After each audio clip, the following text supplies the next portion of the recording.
Magandang araw sa inyong lahat. Ako po si Princess Odi Ibasco. Today, I'll be sharing a short but meaningful presentation about our topic. I hope you learn something new and enjoy listening as much as I enjoy preparing this. Thank you and let's begin. And today, we'll be talking about a very important lesson. Influence on development and the socio-cultural dimension of learning. This lesson is all about the different factors that affect a student growth and learning. It's not just about what we learn inside the classroom, but also about the influence from our home environment and the people we interact with every day. In this lesson, we will discuss the following parts. For letter A, parental involvement. For letter B, parental style and child rearing. For letter C, provision for specific experiences at home. For letter D, peer influence. For letter E, teachers. Today, we'll be talking about parental involvement. Parental involvement plays a key role in a child's academic success and overall development. When parents are actively engaged in their child's education, such as attending school meetings, helping with homework, or encouraging good study habits, students tend to perform better in school. Studies have shown that children will involved parents have higher self-esteem, better social skill, and improved behavior in class.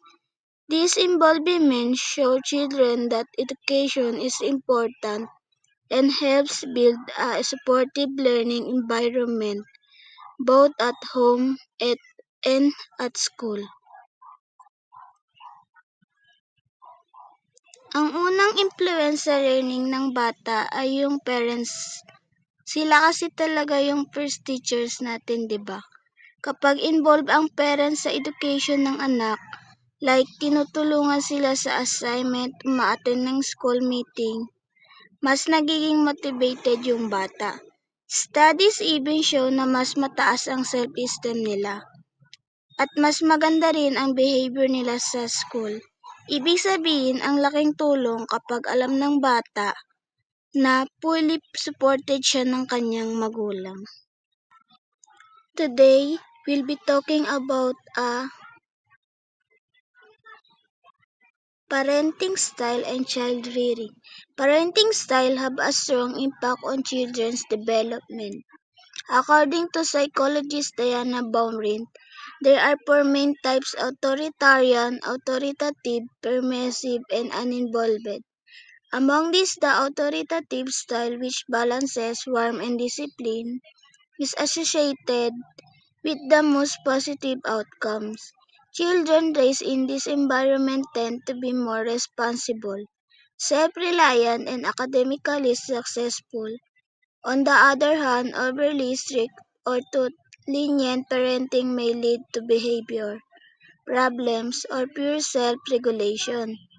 Child rearing practices also vary based on culture, values, and family tradition, which influence how children grow up and learn. Parenting style and child rearing. Pagdating naman sa parenting style, malaki rin ang epekto nito sa development ng bata. Ayon kay Diana Baumrind, may 4 types. Authoritarian yung sobrang strict, authoritative, balance ang love at discipline, permissive, sobrang luwag, at uninvolved yung halos walang pakialam. Ang pinaka-effective daw is authoritative parenting. Dito, natututo ang bata maging responsible, independent at successful sa school. Pero syempre, iba-iba rin ang parenting style, depende sa kultura at paniniwala ng bawat pamilya. Today, we'll be talking about provision for specific experiences at home. The home environment significantly shape a child's learning. Access to books, educational toys, internet, and stimulating conversation can develop a child's cognitive and language skill early on. For example, reading with children at home improves their vocabulary and comprehension.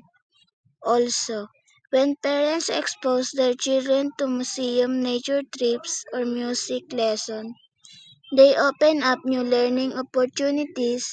These experiences support not just academic skills, but also curiosity, creativity, and problem solving.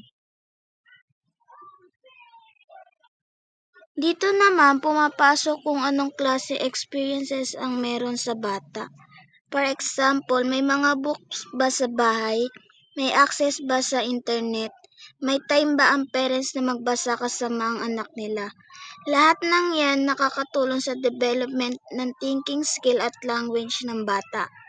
Kapag dinadala rin sila sa museum, nature trip of music lesson, mas lumalawak ang learning experiences nila. Hindi lang sila natututo sa academics, kundi pati rin sa creativity at problem solving. Today, we'll be talking about peer influence. Peers become more influential as children grow older, especially during adolescence. They affect how students behave, their attitudes towards school, and their motivation to learn. Positive peer influence can lead to better academic performance and higher social skill. For instance, a group of classmates who study together and support each other can boost confidence and performance. However, negative peer pressure may lead to risky behavior, skipping school or lower academic focus. It's important for students to develop strong values and decision-making skill to handle peer influence well.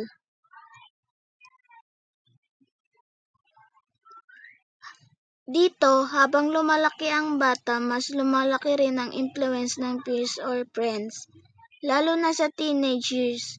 Aminin natin, minsan mas nakikinig pa tayo sa friend kaysa sa parents, 'di ba? Kung maganda ang peer group, yung nagtutulungan, nagsusuportahan, mas nai-inspire ang bata mag-aral. Pero kung negative ang influence, kabaliktaran ang effect. Kaya super important na marunong tayong pumili ng friends at matutong mag-decide ng tama. Today, we'll be talking about teachers. Teachers are central to the learning process. They do more than just teach subjects. They inspire, motivate, and guide students. A good teacher creates a safe and inclusive classroom environment where students feel respected and supported. They adapt their teaching style to different learners and build relationships that encourage student growth. When teachers believe in their student abilities, it helps build self-confidence and encourages better performance. A teacher's attitude, communication, and passion for teaching can leave a lasting impact on a student's life. Teachers, of course, hindi mawawala ang teachers. Sila yung guides natin sa classroom pero hindi lang basta pagtuturo ng subject ang role nila. Kailangan marunong silang intindihin ng student, mag-adjust sa iba't ibang learning style, at magbigay ng encouragement. Kapag nararamdaman ng estudyante na naniniwala sa kanya si teacher, mas nagsusumikap siya. Yung teacher na may malasakit, yan ang hindi natin makakalimutan habang buhay. Reflection. After researching these topics, I realized how learning is not just limited to the classroom. A child growth is influenced by many people and experiences around them, especially parents. Peers and teachers. Each of these influences plays a unique and important role. For me personally, I can see how my own learning was shaped by my parents' support, my teachers' encouragement, and even the friends I surrounded myself with as a future educator or parent. I want to create a positive impact just like the people who guided me. Learning is truly a shared journey, and everyone in a child's life has a role to play. Habang ni-research ko ang lesson na ito, na-realize ko na ang learning ay hindi lang nangyayari sa loob ng classroom. Galing ito sa iba't ibang tao sa paligid natin. Like parents, teachers, friends, ako mismo ramdam ko ang support ng family ko at mga teachers ko habang nag-aaral ako. Kaya balang araw bilang future teacher gusto ko ring maging positive influence sa mga student ko. Kasi learning is not just personal, it's also shared.